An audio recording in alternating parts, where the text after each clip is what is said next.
here we go. And it was his old team, so showing a little bit of support there to the old squad. But Immortals versus Dignitas is what is on the cards today. And if Immortals can win here, they are indisputably the best team in the NALCS right now. I mean, you take down the two teams that you were tied with in the same week for first, they would be sitting at 7-1, and their resurgence has been so impressive. Someone that I do want to highlight that we have not been talking enough about is Coach Song. This guy, came in with this split. A lot of people have given tons of credit over to Smithy, and credit where it is due. He has played very well, but people are talking about the team play, the macro effort, the vision game, how well these guys are working as a team, and certainly you have to highlight a new coach as someone who can help to elevate and really point in on the areas that you need to improve on and that you can improve on. It seems to have worked so well. It's especially worth noting for these two teams that their wins are through macro play. They are not these insanely good early game teams where they're just smashing the lanes and I guess they close the game out. I mean, they are taking close games the first 15-20 minutes and then outplaying even these long-term opponents like CLG, like TSM, all these squads who know how to shot call, and they're still better than them at these kind of scenarios. As our champ check has begun, Flame gets that first pick. Galio to be expected, but it gives over the Zac, and Shrimp gonna lock that one down right away. Yeah, Zac as a first pick is rare to see that coming up. And 95% ban rate. Yeah, exactly. And to see an unpicked Zac go over to the red side is very surprising. Immortals certainly are going to have a plan. It's not like they're surprised by the fact that Zac is then selected. So, you need to see them look to kind of pick on the Zac. There are some ways you can do this. Something I've been seeing actually a lot in solo queue, not necessarily going to see it here today, but that is very good on this patch is Nunu. And Nunu can actually abuse the early game of Zac pretty heavily. You can get in there and invade. Likely going to be Gragas jungle. We still could see things swapped around. Because Zac is a strong clearing jungler, but he also scales extremely well, and he's not exactly a duelist in the early levels. Yeah, not much of a duelist. It is worth noting that we are on 7.12, which does have some Zac nerfs in it. Obviously, the team's still unwilling to give it over on the most part, but less powerful than we'd seen in the previous weeks. He is less powerful, but in my opinion, some of the item changes actually benefit him a lot. This is one of the best champions for building the new Locket, which is extremely strong on him. So despite some individual champion nerfs, I feel like the item buffs for this character still have him reigning supreme in the jungle. Yep, definitely a good player here on this one. We're going to see what comes through. As Someday is playing his most played top laner with the Shen, the Caspia going in for Keen as well, and all these teams have picked top jungle mid in the first few rounds. Yeah, and the Cassio is considered not what I would call a counter to Galio, but maybe a favorable matchup. It's something that Faker has been using, and people have been starting to pick that up across the board because you essentially have this lane where you have enough sustain from your Twin Fangs that you can kind of heal through the poke. You can have a very strong farming lane. You should not be pressured heavily as far as like a solo kill or anything like that. And Cassio, when you can have those sorts of lane, you can get to the sort of sustained damage that Galio cannot deal with, and you're being allowed to kind of scale up in a relatively farm-heavy lane. Yeah, Snake Champion all about the scaling here on this one as the second phase comes through. I mean, I've used the joke before, but it's so easy. Blitzcrank Rakan up table so far. Of course, it's been the split of tank supports, absolutely. There's a lot of theories I've heard about this as well. Doran Shield, of course, was credited with a lot of the big swing, but also I've heard credit to the fact that we're seeing more fighter top laners, so you need more tank stats somewhere else. Now, in this case, it's still tank top laners on both these sides, or at least a tank mid laner on the side of Immortals, but still, it seems like it's very common these players want to play beefier, playmaking supports, and it seems like the players really like it, so do the fans.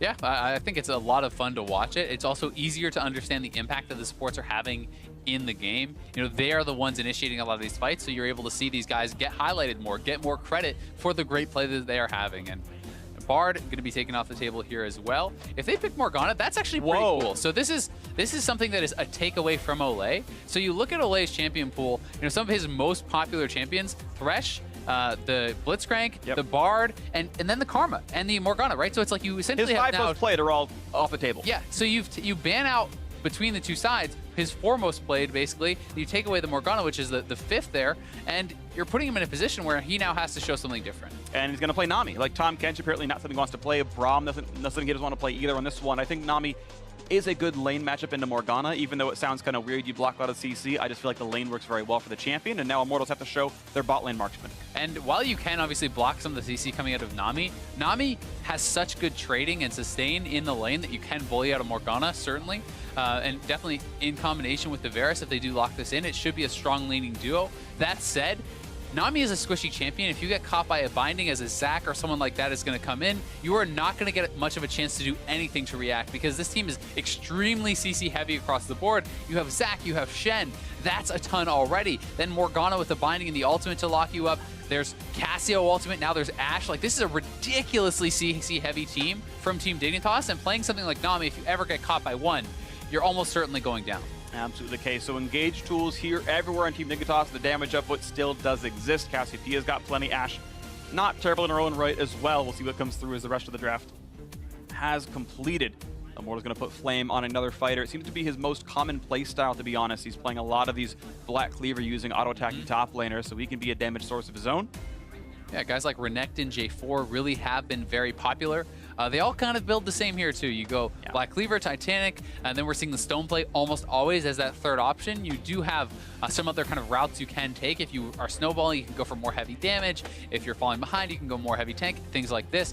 But that 3-item core is exceptionally strong, and I love the champions like Kled for someone such as Flame, because he's doing well in lane, and then you can take that lead and you can roam elsewhere. You can make plays, engages on mid lane, on bot lane, things like this, and can sometimes work pretty well in combination with that. Definitely can. So champ select is over, and the players ready to go into this one. Shrimp seemingly getting the nod as the new go-to starter of Team Dignitas. It's been several weeks in a row now that he is the go-to player, and they put their faith in him, and it has worked out so far for this team in yellow and black. Meanwhile, Immortals hoping to keep that run toward first place, but Dignitas could end it right now and take that title back over here. Still got to see which one it's going to be for us as champ select is over and ready to dive into this game. It's the end of Saturday here in the North American LCS on the second stream, but we are ready to go for game one of this one to see who can be the #1 squad as game one begins.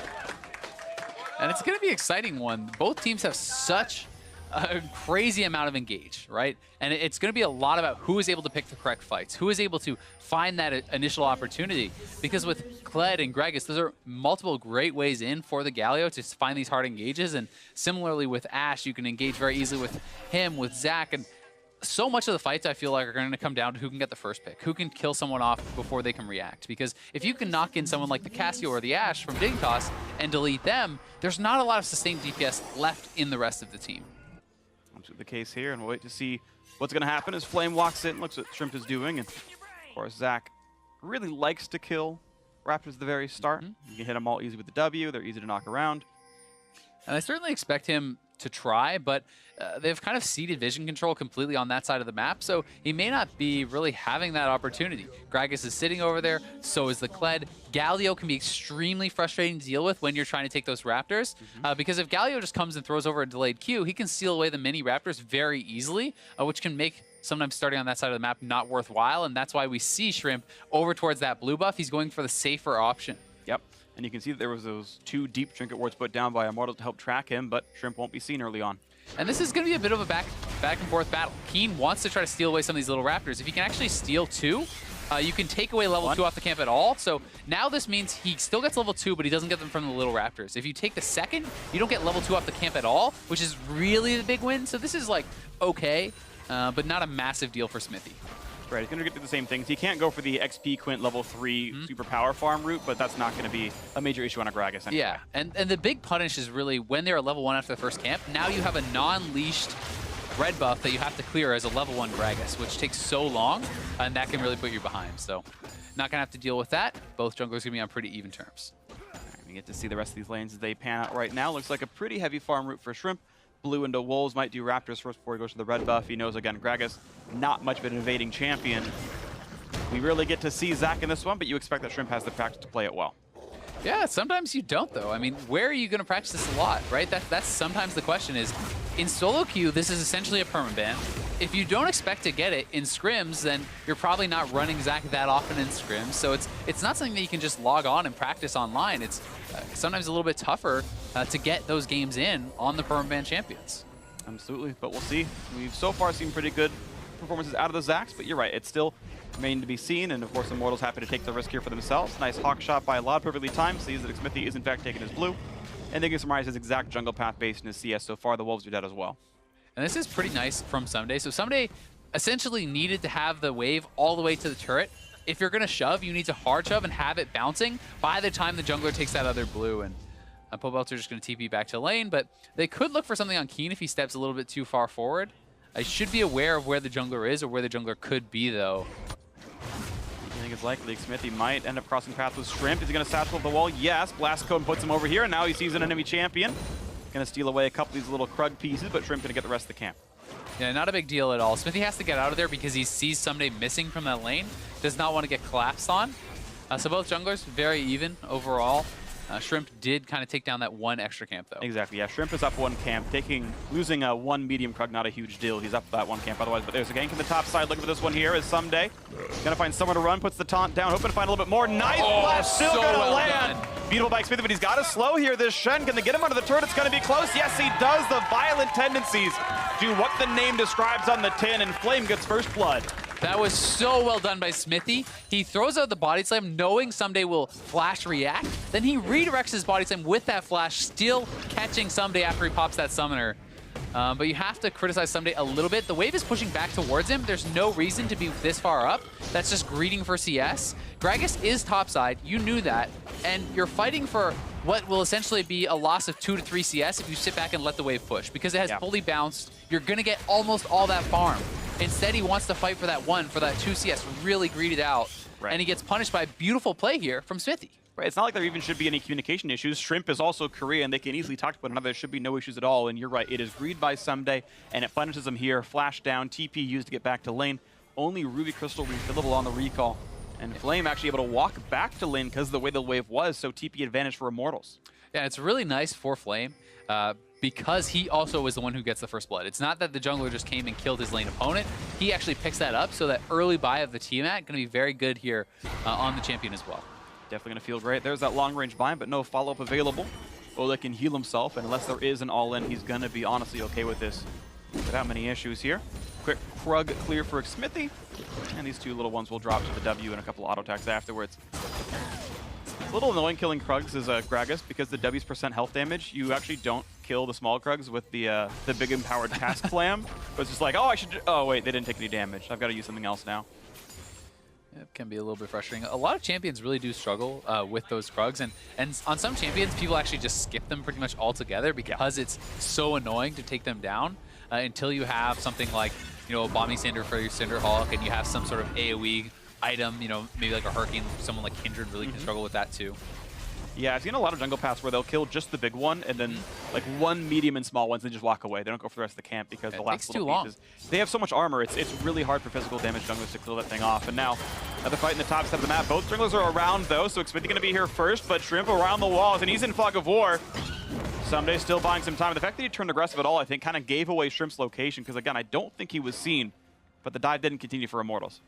Yeah, and I'm not sure if they got fully in range of Shrimp. I do agree maybe Someday could have tried to bait it out a bit harder because they were actually in a position where they could have perhaps won that fight. And Big now under trouble. A lot of damage. The flash fall for Autotech gets the Shen ulti out, and Law dodges the bubble. Ole, not long for the world. The kill comes through. Big sadly gets the kill on support, but still one kill is nice to have.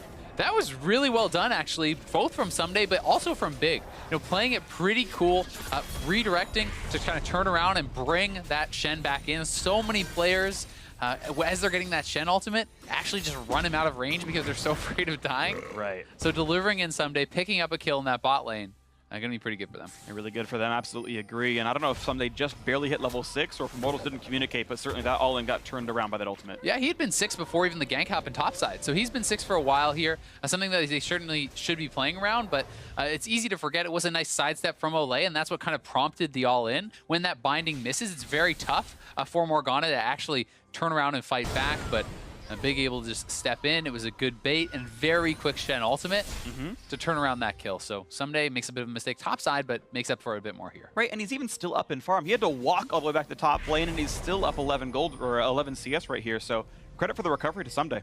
Yeah, and Shen can actually duel up very well against someone like Kled. We also have to remember that Flame did not TP back to lane. He's saving that for his team, so that is something that garners the Shen a little bit more farm there too. But you know, it's one of those things where generally you will start losing the 1v1 later, but it takes quite a while for Shen to actually start losing to champions like this. Absolutely, so we'll see if that comes through later onto this one. Flame's still getting attack damage. His Tiamat's done, of course, and we'll wait for a bit more. Someday building to the Jarm's Fist first. Tiamat will come in later, though. It's almost ubiquitous here in this champion to get some level of wave clear. Big Smithy clears away some Krugs. Mid lane pretty close to equal. It is Keen doing a bit better, of course. Immortals showed that it was Galio mid based on their first half of the draft, and Keen said, yes, my best possible pick here is the Cassiopeia. Give it to me. It's the counter pick, or or the strong matchup that whether it's a technically counter pick or not. It is Keen doing pretty well here into this one in the bot lane. That kill, of course, gives a small nod to Lod, even though he was down in farm. And I definitely agree that it's more in the camp of strong matchup or a good answer rather than counter, because the Cassio should not be like just killing Pobelter over and over, but you have this hyper scaling team fighting champion that has sustain built in that once you get some items built up can really start to bully the Galio, right? And it's not someone where you're going to struggle to wave clear against him. It's not someone where you're going to get poked out, and it's not someone where you're going to get outscaled. So it kind of checks all the boxes that you would want from this mid lane matchup, and I think that's why people are playing the Cassio more and more. Absolutely the case, and it's looking pretty good. Teamfight damage, certainly great to have. More poke onto this one, but the magic damage shield makes it not terrible.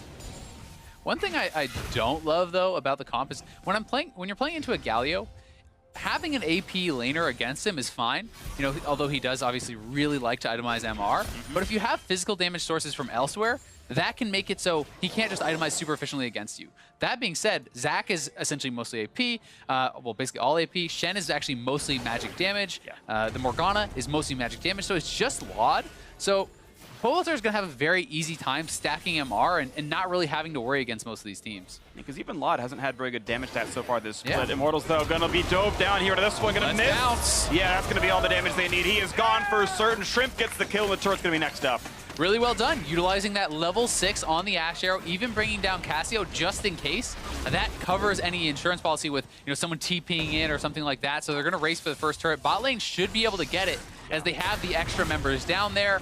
This is very well done, and I honestly, in a lot of cases, would just like to see you give that solo gold over to Lod, since Immortals are not racing for it, and he's your only physical damage component. So you really want to get this guy strong, because if he is not strong, Gragas just itemizes only MR. Pobelter itemizes only MR. You build early lockets, and you have a lot of answers to the magic damage coming out of Dig. Absolutely agree. So we'll see if it ends up coming down to Lod doing well, or if Dignitas can snowball off an early game lead. 1,000 gold up for them. The Mountain Drake going to be grabbed without much issue as well. It means they can keep playing the early pressure, and with Lod going for the Ruin King build on this Ashe, they have absolutely very high Baron threat. Cassiopeia, Ruin King, Mountain Drake. And I think the Blade of the Ruin King is a very smart build here, just because you're looking at like multiple tanks here too, right? So it makes a lot of sense for multiple reasons. But there always is the threat. There's always the strategy of, especially when you have such heavy dive, kill the 180 threat, itemize MR, don't actually build armor. Just count on the fact that Smithy and Pobelter are going to be able to dive and knock him in and kill him before he can get something done. Well, if the dive can happen, then it's going to look good for them, but they've got to deal with Black Shields and Zacs and Cassiopeias and even a Shen. Yeah, and tons of CC. Right, the peel is there for Lod, so I think it's definitely his game to carry if he wants to do so. Team Dignitas, again, no slouches in their own right, holding on to this 1,000 gold lead, but Immortals going to hope to walk into this bot lane here. They've gotten some pressure before, but Shrimp waiting in the wings. Oh, and Smithy gets caught. They're going to go for the follow-up. The ward missed, but Pled's coming in as well. They're going to find Big, not for a lot of CC, though. Flashed away, and the cast means nothing because the Black Shield was still on. Now Galio to join the fight. Not going to find anything, though, except some minions to kill off. Shrimp must have really hesitated there. He had not been spotted, was in the bush the whole time, still didn't jump in, now looking, but I feel like you can't go at this point. It's too late. Missed a couple of ults. Now Smithy going to get slowed down a little bit. Flame actually loses his passive as well, so he's got to run away for this one, and Immortals just slightly over-diving. Even though Keen was never around, they couldn't get the fire to work. Yeah, I think Shrimp maybe could have jumped in on the initial play when they did CC Smithy up so heavily because they had a binding. Morgana ult, the Ashe ult, if you go in on him with that Zac, maybe you take him down, but they were scared about fully committing to the fight because Keen was not there. He could not roam, and to be fair, you're still getting the advantage of Keen getting the extra farm and CS and pushing in on that turret. So as long as you don't die on bot side, as long as you don't give up a turret, it's still very good for Dig. Yeah, looks like it's going to be okay for them right here, and Keen got to pressure in the mid lane. His farm's going up and up. He's plus 18 right now over Pobelter. We'll see if that tank pick works out a little bit later right now, but free farming Cassiopeia, the strong matchup, looks pretty solid. Keen can feel good about this one. We'll wait to see what the next big play is, of course, with the Drake down. The only neutral objective on the map is the Rift Herald. In the cast yesterday, we saw the teams actually lane swap really quickly to get over there. Either of these teams seem to have high priority on it. Yeah, they are swapping it up now as Someday has gone bot, so I think they're going to try to pressure mid lane. But it does seem a little bit of a strange choice, as that is where the Galio is, who can very easily wave clear. If anything, you would think you'd want to lane swap top and really start to pressure the Kled, who can't wave clear as safely. Ooh, and Cody Sun lands the Q. Actually, Smithy gets the smite just in time. The piercing arrow comes in, so a nice red buff onto the best possible wielder. See if that means much. 700 gold difference, actually. Someday, nice trinket ward to make sure he's not getting ganked. Of course, Ole can trade that out pretty easily. Now, finally, Dig bot lane are going up top, and Kled is pretty far up here. Big has the ultimate available, so we'll see if he can catch Flame. Point blank ulti. He's going to try to maybe face tank the... actually, Flame doesn't have it. There's really no way out. Lands the binding a little bit early, but the Ashe are going to come down. That's going to force the dismount. Now can Flame get away? Lands some autos, lands the pocket pistol, slowed down by Ashe, and he's got no way out, and he cannot remount in time. Laud gets the kill, and the head start is continuing. Really well done from Big. I mean, that's a simple play to make, but they executed quite well. Flame did not have vision on the top side, really, besides just that one ward, which was actually avoided by the Morgana, so they pick up a kill there. Very nicely done. Goes over to Laud, and he'll be happy to receive that. I think it's interesting. I want to make a minor dig, actually, or a dig at Big right here. Pun not intended. He did use his Q, I think, too early. The Morgana ultimate is a 1.5 second long stun. There are no Merc treads. There's no way out for Flame. Wait as long as you can so that you can get the full duration stun, wait at least a second, toss the Q out, get the full duration there, wait even longer, then toss the Ashe arrow out, and they overlap CC a little bit too much. Sure, they got the kill, but if Flame or any tank here, there's the chance he actually remounts because enough time was bought or something else. And I always like to see them optimize. They didn't quite do it, but it did still work out for Team Dignitas. Yeah. Ooh, nice smite by Smithy. And it can be one of those things, while I do agree, you always should be going for the optimal play, the kind of perfect CC lap.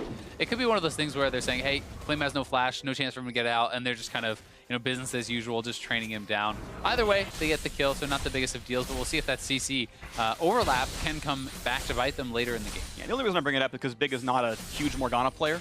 So if this continues to be an issue and someone does slink away at 50 health, it's like, well, you didn't have the reps on Morgana right here. It was a takeaway. It was a champ select thing to try to put Ole on something less comfortable. And Ole's 0-2. I mean, this choice may still very work out, even if he's not the perfect Morgana player.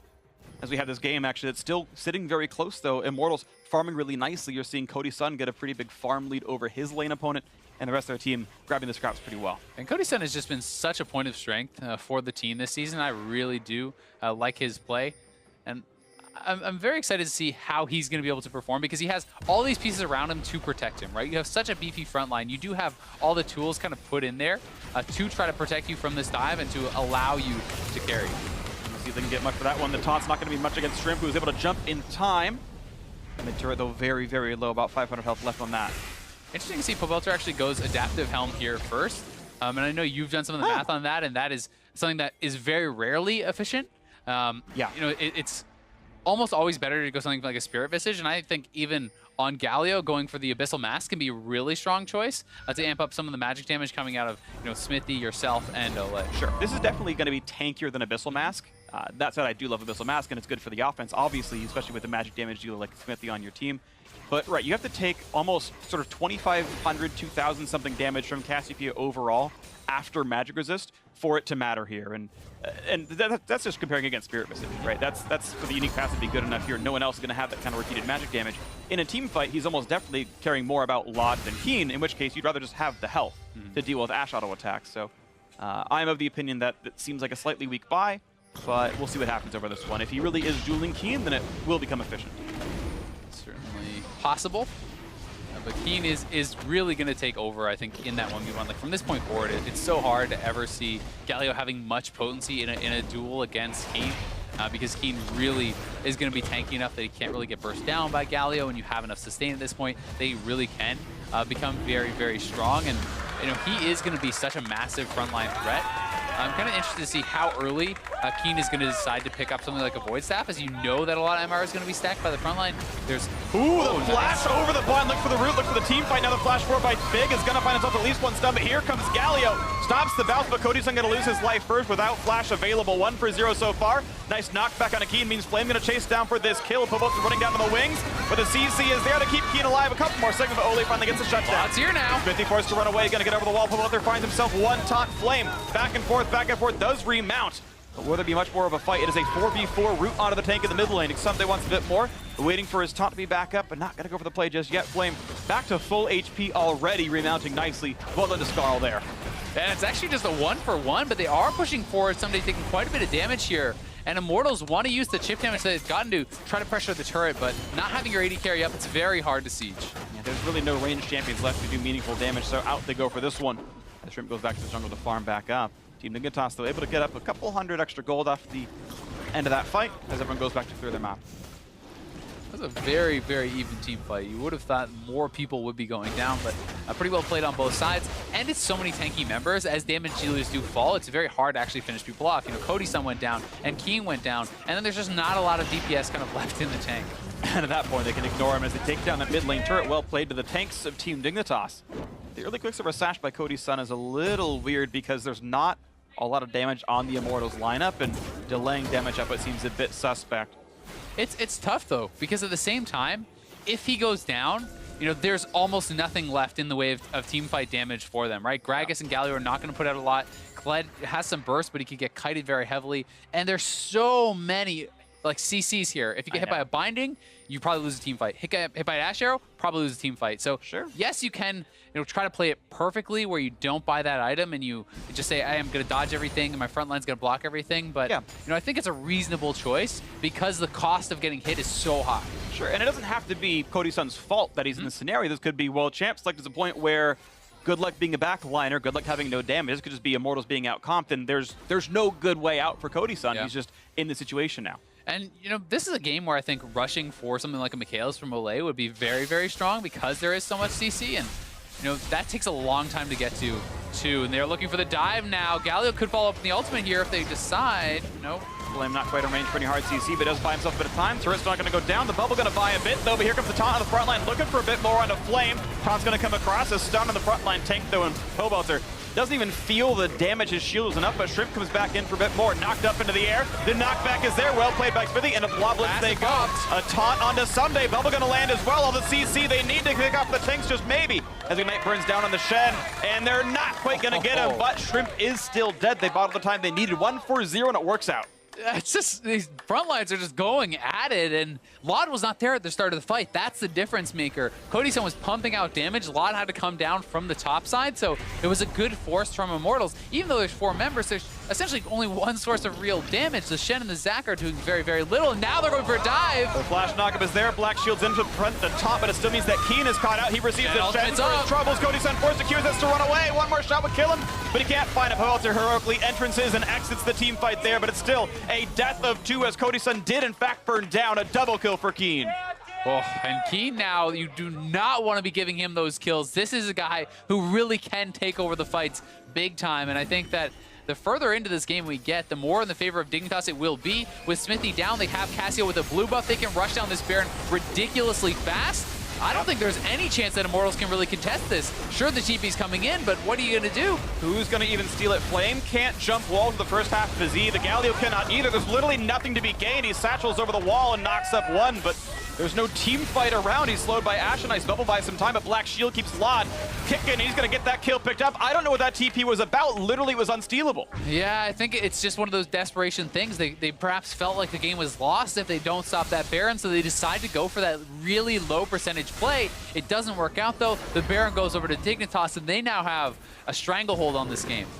They really do. Nicely played here. Team Dignitas up 3,500 on this one, and we watch the mid lane fight again. And the dive comes in once more, but the Shen ultimate is up and perhaps wasn't really respected. Nice Morgana. Black Shield gets Lada, who is the lower of the members, and then Someday with a good ult selection onto Keen, choosing that Cassio, who's going to be the one going aggressively forward. As soon as they take down Smithy, they have the ability to just go right over towards the Baron. No jungler down, the Zac can respawn, and they're able to secure that. Really well played on them. And speaking of junglers being down, Smithy also with Adaptive Helm, it is even less debatable here. You have a self-heal. Visage is by far the better item there, and it's bad itemization, honestly. Mistakes out of Immortals. And look, these aren't going to be game-losing mistakes, but there's still optimizations that should be made here. I see Dignitas just playing better in a lot of different fronts. Phantom Dancer now done for Lod, means he can even dual Flame a bit better. And it looks like just down the line, Team Dignitas having a much better game. And it also looks like Lod's just going to build into the double Zeal items. I think Hurricane could be very effective here. With 3 melee champions that are going to be up and getting AoE'd by the Ashe. That's a very powerful buy. You know, looking at Pobelter, the Galio, the Gragas, the Kled, all going to be up there. And that makes it a super, super powerful build, I think, for Lod. Absolutely agree, and he's going to do pretty well for himself. I want to see his damage numbers at the end. He hasn't been in all the team fights, but when he is in, the damage is there. Flame always going to cast him a little bit short to make sure he doesn't over-dive, but it means that he's got no chase, and there's no tail to that.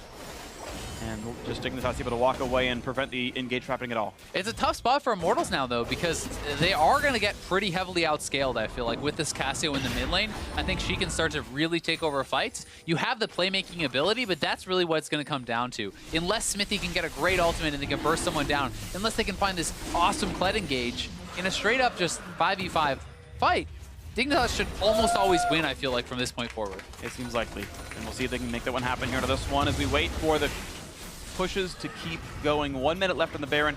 They've got that Infernal Drake.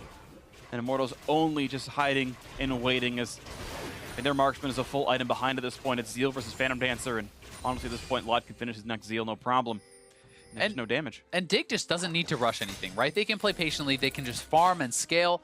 So I think that's a big reason why they're not being super aggressive with this Baron yet. They're going to get all the lanes shoved in, then try to chip away and just get the guaranteed gold leads because I think they feel they have the scaling advantage, and I certainly tend to agree. Plus, the only way you really lose or kind of throw from here is getting hard engaged. So play it slow, establish vision, get all the lanes working, and then look to do something. Ooh, they're going to find Lod, though, a big taunt there as well, but Shrimp is going to buy a bit more time, and Big in the front lines, though, should be running away with this, and there's the knockback. Can they kill him in time? And they can't. Here comes some. They push the dodge zone. Looking for a taunt as well, but they're buying a bit more time. The auto's coming in. They're going to knock down Xmithy. It's a 1-for-1 so far, though. Supports have dropped for the IMT jungler.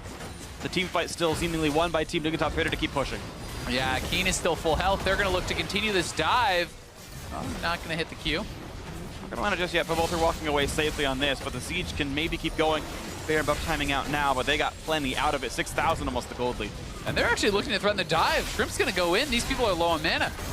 Gonna miss a little bit more. Nice knockback into a pretty big top, but is the damage even there? Cody-san has to do something. This doesn't have the items for it to matter at all. One more. Dignitas is running away. Shrimp's going to stay safe. Kled ultimate is up. It doesn't look like they're going to decide to chase here, though, as Galio's heading over to the top side. So didn't get too much with this Baron buff, but they got, I think, enough. They have a pretty comfortable gold lead now. They can go back, spend up that gold, and really get themselves to a point where they are going to be pretty powerful. I think that the Abyssal Mask on Shen is actually very intelligent to buff up the Cassio himself, the Zac, the Morgana. Like, this is a lot of sources that he is going to be helping out. So I like that buy from Someday, and I'm very heavily in favor of these kind of supportive tanky buys, like things like, you know, I'd love to see a Knight's Vow out of him. Things like the Locket, I think, are so strong and so efficient now on these tanks when you have very powerful carries. That's the case here, and we'll see if that supportive power comes in soon. Right now, just waiting for the reset as Team Dignitas clear out their jungle. They go back for one next set of buys, and yeah, a pretty respectable 4,000 gold Baron power play. Infernal Drake included in that as well. Not as a gold number, aside from the 25 you get from last hitting it, but even more gained with that buff. Next Drake's gonna be second Infernal, so more things Team Dignitas would like to close the game out with. As we go back onto the map, it's actually going to be Lod mixing and matching his items, going towards what's probably a Guardian Angel with that BF sword, I'm going to guess. Could be IE as well, but either way, that doesn't build from a Brawler's gloves. Yeah, it could just be an IE now. Maybe just deciding to change that up. I think that, you know, even like a Bloodthirster could be pretty effective when it's pretty low damage output, then you're not really threatened. So certainly has some options here. Not going to go the path that we originally were expecting with that Brawler's glove, but it's not going to be a big deal either way. And there's so many interesting itemization choices I now feel like with the increase in strength and some of these supportive items. Yeah. You know, Gargoyle Stoneplate is very strong for you individually, but you know, how do you weigh that against something like the Locket or the Knight's Vow that can really, you know, empower your carries who are the kind of the main focus? And this is these kind of choices I think are very interesting. And even you still have items like Zeke's Convergence, which I know was, you know, thought to be very good coming in, but Knight's Vow got arguably better. It got some CDR on it and whatnot, and you've got to still decide across all these different items, what is the optimization for me? Who do I support? Do I support the entire team of the Locket? Do I support one person with Knight's Vow? Do I buff up their damage instead with Zeke's? What else can I go for here? Maybe we get a Righteous Glory, as we all know Captain Flowers loves for himself on his Skarner, and we'll see what comes next. But Team Dignitas waiting to close this one out and make the game one look solid. Yeah, they're certainly in control. You know, getting some vision out, trying to play this pretty safe, pretty slow.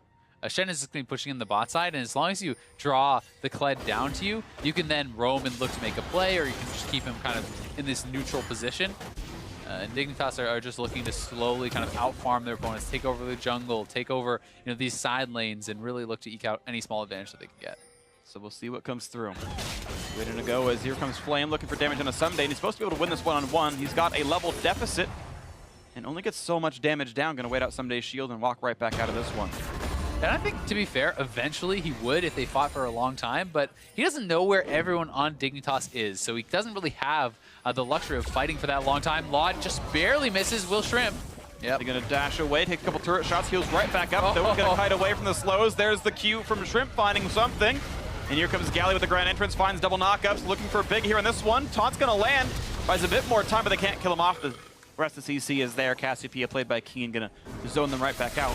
And they get the TP out of Flame. Somebody did not respond. They were confident that they could get away, so now they have that pressure. We're seeing Immortals look for the engage. And they're going to look for a little bit of something on this one. Keen knocked around for a couple more seconds, and now Shrimp in the front line, looking for plenty to do. Let's Bounce brings in the back line. And Cody-san going to lose his life for it. Couldn't get away. His flash was down. And the CC to be found is Xfinity trying to run for his life. One more shot would kill him, and Someday and Keen going to make that happen and Povo out there next up to die. There's no way out. A double kill for Laud in the back line. And now only 2 members alive for Immortals. Team Dignitas have the Baron, they have the mid lane. Yeah, it looks like they're just going to keep pushing. There's such long death timers. They could potentially end the game or even just take the inhibitor, then go back to the Baron. So they have a lot of options here. And it's going to be the mid lane at the very least. The turret's going to fall 15 seconds in the first respawn, and it's 30 for the rest of them here into this one. Inhibitor will fall, and the call is likely to be go back to the Baron, and they ping it. Yeah, and I think this is the smartest choice. This is essentially a guaranteed victory that you can get. No way that that inhibitor can be contested. And if you try to stay around and end the game and you get ace, then you lose the Baron and you can throw. So this is very smart. There's no way that Smithy can actually get here in time. TP is up on Pobelter, but I don't think they can even try to contest. You're right. I think it's the exactly optimal shot call you could make right here, and it's Team Dignitas. It's so funny thinking about it because this has been a team who's reshaped what a Team Dignitas Baron is at this point. It's been good calls for this, been good shot calling here for this squad. You think of a team with Someday on it and you're like, all right, yeah, they've got to carry top laner to win the game. It's like, no, you're going to play Shen every game. We're going to shot call our way to victory, and it's happened here for Team Dignitas. Immortals making the best of a bad situation. They're able to grab that Infernal Drake. That's a compensation, I guess. It's a, you know, a secondary prize here, but Team Dignitas, I think, with his Baron buff and 10,000 gold, likely to close the game out. Yeah, and it's just about this initial play. When Cody-san goes down, that is all their damage. There's just nothing really left there. So the Shen ultimate is forward onto the Zac. He's able to bring him in with the slap, flash in on him there from Shrimp, pull him back while he's taunted. So much CC overlapped on a Cody-san. They pull him back with that Let's Bounce right into the carries, take him down, and then it's a full retreat for Immortals. There's just no damage left if Cody-san goes down. And essentially it just feels like Dignitas has the one extra damage threat, and that's all they really needed. You know, the Kled, sure, he is a DPS champion, but he's locked down, he's isolated, and Cassio and Ashe are getting so much work done. Absolutely they are. They're doing well for themselves here. And now we've got the special old school movie. We got the talkies. Or I guess we don't have any talkies here. This one is just, there we go. We got it back, and we are ready to go for the turrets. Siege, 2 minutes, 15 seconds on the Baron buff. Let's see what we can do with this one. Team Dignitas hope to complete their masterpiece here. 32 minutes in almost. For a bit more to go. Damage on a Shrimp, Flame trying on the wings, but just where is the follow-up? A last Whisper in for Cody-san will help with some tank shredding. Is just so far behind the curve. Infinity Edge done, new Zeal for Laud. You contrast those bot laners' items, and it's night and day right now. And I mean, mid laners as well, right? This is 4 completed items for Keen versus 2 end pieces for Pobelter. So the Cassio is enormous. Dignitas looking to close this one out, are looking very, very poised, very strong. Pretty likely. Here comes the damage up on this turret, continuing now as Laud not pulling aggro, just going for a few more auto attacks, but with Black Shield down, has to respect the chance of a flash engage. And they're playing this very patiently. They're allowing mid lane to push in, so now either Immortals has to engage or they have to deal with those mid lane minions. They need to make a choice essentially right away, though, as this turret is getting chipped down. It's going to go down here pretty soon, and yeah, it looks like they're going to deal with those mid lane minions, so Dignitas can just stay around and on this wave probably kill the turret. They're going to try and engage right there. They find him. Laud gets shot up. He's rooted in place. The damage up coming through, but he gets away and he flashes to safety. Laud is just barely up alive. Here comes Let's Bounce, and 1 kill picked up already. It's a trade, though, as Laud has died. And a second kill comes in for Immortals. They're losing their players as well. Xfinity also drops up the map. 3v3, knockup is there. They're going to find Cody-san. That's the kill picked up. Someday leads the charge for a second kill in for Keen, and now it is a 3v1. Ole left alone inside the base, and going to be turning into sushi soon enough as the rest of that squad ready to push in with Baron up super minions. And game 1 will go to Team Dignitas in this battle for first place. There may only be one team left with a single loss, and it just might be this squad right here in the red as they knock down the final Nexus turret next itself to follow. One more game goes and Team Dignitas will own first place. Such a well-played game 1 from them. Immortals looking incredibly dominant against CLG yesterday, but Dignitas make this one look pretty easy, and yeah, they're adding a little style to the substance there. game calls a bit earlier than they stopped hitting the Nexus. I think we faked out production for a second there, but honestly, it was a well-played game. Team Dignitas 1-0. Shrimp smile on his face. Keen did work that game. 5-1-6 on him. Lod good as well. 5-1-8. Big with the takeaway in Morgana. I wouldn't say it was perfect on the Black Shields. I think there were a lot of late ones, but it certainly did seem to make the Team Dignitas bot lane do better than the Immortals squad did, who had gotten so much praise overall. It was like, oh, you know, Lod's just kind of there for along for the ride, but Cody Sun's the big carry, and it was really the opposite in this game, where it felt like so much more came out of the Team Dignitas bot lane. I think their pick ban was extremely intelligent. I think that so much focus on Olay, we haven't really seen anyone do this yet. So putting him off one of those comfort picks, and while he was fine on the Nami, you know, it's not like you can really attack him and say his play was very poor or anything like that, but he has been such a playmaker and such a catalyst for good things for Immortals, and when he's not on these playmakers, when he's not on the Bard or the Thresh or something like that, it felt like there wasn't a lot going on. Yeah, that's really the case right here. And we actually had Lod convert really nicely, did the most damage in the game, 21,000 to champions in a 30-minute game. That's a solid number in its own right, but the fact that it was first place was really good. I mean, you consider the fact that, as we talked about, it's a magic damage stack team, so even though Keen did well, he's facing like several adaptive helms, he's facing a bunch of magic resist, and so it came to Lod to do the real damage in the fight because they're all itemizing against Keen, and he did that. And for a player who had low numbers throughout this split, that's nice to see him get that upgrade, to have a full damage build, to be protected by the several tanks in his squad. The Black Shield went there, and they went really nicely. He even got camped for, of course. There was a lot of jungle proximity down to that bot lane, about 24% coming out from Shrimp right there, but it clearly worked. Yeah, it worked really well, and I think that Someday had some good ults down to the bot lane. The team was playing well around it. They knew their win condition. Your AD carry has to be strong in this sort of composition, but even more so for Immortals, like they in team fights are essentially like one threat team. I mean, yes, there is damage coming out of the Gragas and the Kled. It exists, but who cares? And the Galio, but it's not really like the punishing, sustained team fight damage to take down people like the tanks. Yes, it is Chip, it is Poke, but this is not a squishy team. This is, you know, a full tank Zac and the Shen that you have to deal with. That's very, very difficult. So Cody Sun, they simply focus their CC on him, they attack him in the fight, and even if he's just getting pushed out of the fight, the carries from Dignitas are free firing. Yeah, actually, and they're free firing with better items because Cody Sun has to go buy QSS second item, whether because he got out comped or whether he made a bad choice. Doesn't really matter. That was the case he was in, and the damage wasn't there. We have some replays to show real quick. Up first, the 20-minute team fight where Immortals dive mid, and they don't go well with it. Yeah, and I'm just not sure if they were actually tracking the Shen ultimate here. This was a very nice like set of abilities used by Dignitas. The Black Shield on the lower member, Lod, he had to choose between the Cassio, and then they put the Shen ultimate onto the Keen, onto Cassio there. So it's really nice allocation, and they're able to turn that around, and that was kind of what got them the Baron right afterwards.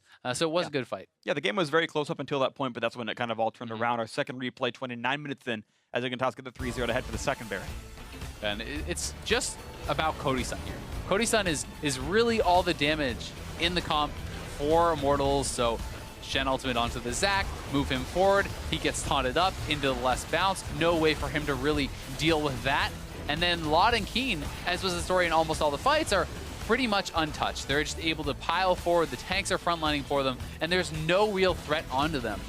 Yeah, there's no way out for them. As you can see the gold graph right here, it was close for the first 20 minutes right there. It wasn't really too bad. The problem is you had that mid lane team fight. That when the graph starts going down, that was that mid lane 2-for-0 dive turn in a Baron, and just for 10 minutes straight, just a landslide of gold towards Team Dignitas. And I really did feel like part of the problem about it staying this even for this long is that they are going to get outscaled. I do think that this composition had the advantage going into the late game team fights, so it was something where Immortals, you know, an even game isn't necessarily in their favor. They have to force plays. They have to be getting stuff done with the Gragas and the Galio and the Kled, and it felt like the successful cases in this game were few and far between. There was not really a lot of like Kled ult catches someone, Galio ult, Gragas knocks them in, they get burst down. Like that never really felt like it happened to Lod or Keen, and those are the targets that they needed to be able to get and constantly force plays onto. Right, and if you are going to play a one-threat team, we saw TSM do that earlier, and they played with Tristana, right? Something a bit safer, something who actually wants to build double Z item and doesn't have to buy a QSS against the Zac because you're Tristana. You get to do that when you're a champion like this. Varus has to be more defensive. That is not the champion you 1v5 with. And, you know, I guess, yeah, kind of a bad champ like for Immortals. Well blown by Team Dignitas, of course. The steal away helped as well. And now we're going to see if Immortals can even up the score when we come back with Game 2 against Team Dignitas. Be right back. See you soon.